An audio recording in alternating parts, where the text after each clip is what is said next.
you're seeking to add upper back thickness, accentuate your V-taper, and build a powerful looking backside, then deadlifts should definitely be a staple in your routine, as it's one of the best compound exercises to help develop the several muscles that make up your posterior chain. And as shown in this 2011 study from the Journal of Strength and Conditioning Research, not only does a deadlift enable you to lift more weight when compared to any other free weights exercise, but research also indicates that it's an effective tool to use for improving explosive strength and vertical jump performance, making it an all-around effective exercise for size, strength, and athleticism that should definitely be incorporated into your routine.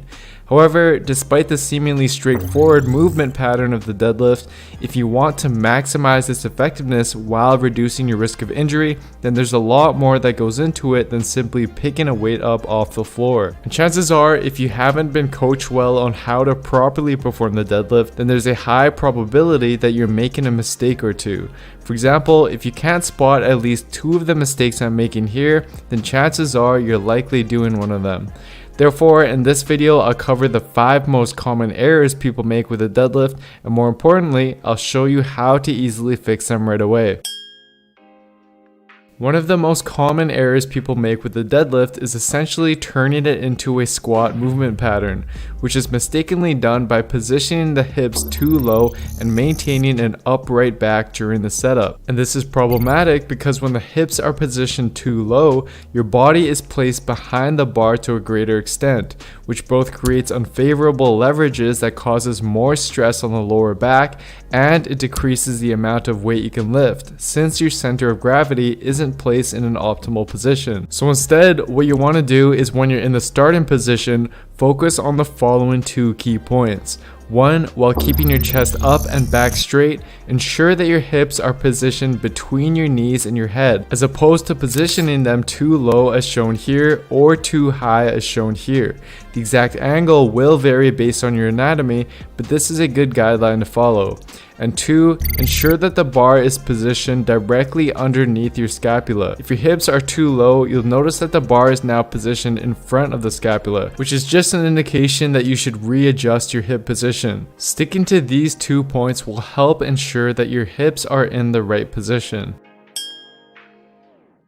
I'm sure you've all witnessed the all too common rounded deadlift at your gym, which is probably the most problematic mistake that lifters make when it comes to this movement and acute back injuries. Ideally, throughout the deadlift and especially during the pull, your spine should remain straight with your head, hips, and back all in line. But if you're struggling with this and you're sure you're not using a weight that's too heavy for you, then first off, what you need to do is change the way you think of the deadlift. Rather than thinking about pulling the weight up from the floor, think about pushing the floor away with your feet as you lift the bar. Similar to how you would push your feet during a leg press. Use this pushing cue for the first 3 to 4 inches of the pull, and then after that, drive your hips forward to complete the pull. This subtle yet effective cue often helps people keep their hips from rising too quickly, which prevents their back from rounding during the pull.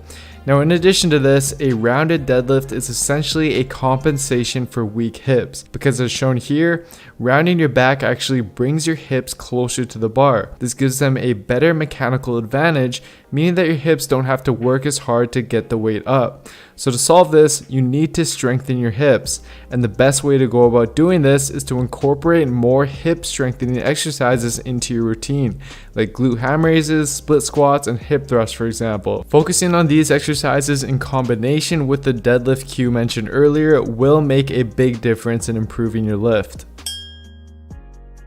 In order to perform an efficient deadlift, the barbell path needs to be as short as possible from start to finish. And that means that it needs to ideally travel in a perfectly vertical line, such that the final position of the bar should be directly over where it was on the floor. However, a common mistake people make is either having the bar start too far away from them when on the ground, or not keeping the bar as close as possible to the body when performing a rep. Instead, what you want to do is first place the bar over your midfoot. Then, as you lift the weight off the floor, do so by dragging it as close to your shins and thighs as possible to ensure it's being lifted in a vertical line. And to most effectively accomplish this, you need to focus on engaging your lats throughout the movement.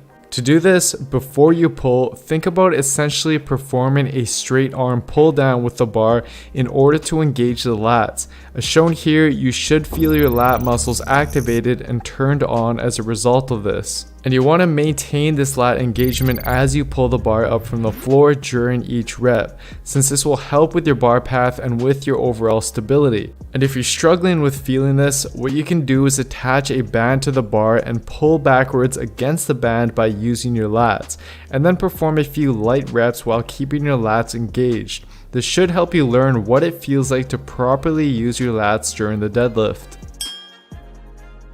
Another really common mistake people make with the deadlift is jerking the weight off the floor from a relaxed position. And what happens when you do this is you're not generating the muscular tension needed prior to the lift, which as a result often leads to back pain or discomfort and makes the lower back more likely to round as you lift the weight. To address this, what you want to do is after you set up properly, the last thing you should do before lifting the weight is raise your chest up while slightly pulling up on the bar to generate tension before the pull. Only after you do this small step should you then proceed to perform your rep.